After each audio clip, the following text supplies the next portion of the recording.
Assalamu alaikum students.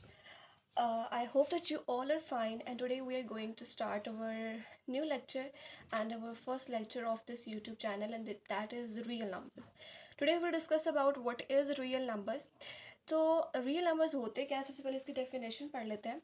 Real numbers can be defined as the union of both rational and irrational numbers.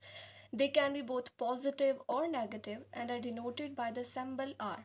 All the natural numbers, decimals and fractions come under this category. अब जो ये हमने definition पढ़ी है, what is that meaning.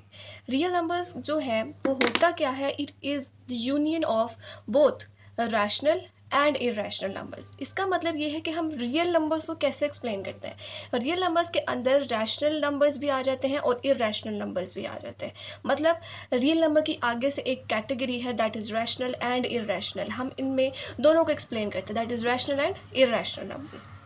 अब rational and irrational numbers क्या होते हैं, हम इनको नेक्स्ट लेक्चर में डिस्कस करेंगे. अभी सिर्फ हम रियल नंबर्स को देख रहे हैं कि रियल नंबर्स होते क्या हैं. सो इस लाइन का ये मतलब है कि रियल नंबर्स के अंदर दोनों टाइप्स आ जाती हैं, that is rational and irrational numbers. They can be both positive और नेगेटिव. अब रियल नंबर्स जो होते हैं वो पॉजिटिव वैल्यूज़ भी एक्वायर कर सकते हैं और नेगेटिव वैल्यूज़ भी एक्वायर कर सकते हैं. And are denoted by the symbol R. जैसा हम हर चीज़ को डिनोट करने के लिए कोई ना कोई एक सिंबल रख देते हैं, उसी तरह हम रियल नंबर्स को डिनोट करने के लिए एक सिंबल रखते हैं, and that symbol is R. All the natural numbers, decimals and fractions come under this category. अभी तमाम चीज़ें इसमें लिखी कि रियल नंबर्स के अंदर क्या क्या चीज़ें आ जाती हैं. हमने पहले बहुत बताया कि रैशनल नंबर आ जाते हैं, फिर हमने बताया कि इरेशनल नंबर आ जाते हैं, फिर हमने कहा इंटीजर्स भी आते हैं. इंटीजर्स में पॉजिटिव इंटीजर्स भी आते हैं, नेगेटिव इंटीजर्स भी आते हैं, तमाम नेचुरल नंबर्स भी आ जाते हैं, डेसिमल्स पॉइंट वाले नंबर्स भी आ जाते हैं, फ्रैक्शंस भी आ जाते हैं जिसमें एक डिनोमिनेटर एंड न्यूमरेटर होता है. ये तमाम जो नंबर्स हैं वो तमाम रियल नंबर्स में आ जाते हैं. अब हम इसके एग्जांपल्स देखेंगे तो आपको इसकी डेफिनेशन और क्लियर हो जाएगी. अब एग्जाम्पल में हमने सबसे पहले बताया कि रैशनल नंबर आते हैं. रैशनल नंबर में अभी आपको हल्का फुल्का इसका आइडिया देती हूँ. रैशनल नंबर ये होते हैं ऐसे नंबर जिनको हम लोग फ्रैक्शंस में एक्सप्रेस कर सकते हैं. अब जैसे ये 5/3, 0.63, 0.012, ये तमाम नंबर जो हैं ये एज अ फ्रैक्शन लिखे जा सकते हैं. देयरफॉर ये रैशनल नंबर है. अब हमने बात की कि रियल नंबर्स के अंदर रैशनल नंबर भी आ जाते हैं. तो ये रैशनल नंबर में ये जो नंबर्स हैं ये तमाम रैशनल नंबर्स तो हैं ही है, लेकिन ये रियल नंबर्स भी. क्यों? क्योंकि रियल नंबर्स की ही कैटेगरी है आगे रैशनल नंबर. फिर हमने बात की कि इसमें इंटीजर्स भी आते हैं. अब इंटीजर्स क्या होते हैं? इंटीजर्स बेसिकली जस्ट नंबर्स होते हैं, दैट इज़ 0, 1, 2.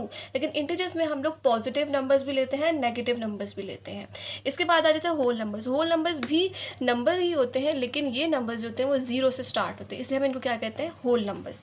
फिर नेचुरल नंबर्स. नेचुरल नंबर में हम लोग काउंटिंग ही लिखते हैं, लेकिन वो 0 से स्टार्ट नहीं होती. उसके बाद आ जाता है इरेशनल नंबर. इरेशनल नंबर का मैं हल्का फुल्का भी से आइडिया देती हूँ कि इसमें हम इसको फ्रैक्शन की फॉर्म में नहीं लिख सकते.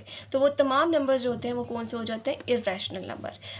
I hope so that you have cleared the idea and concept of real numbers.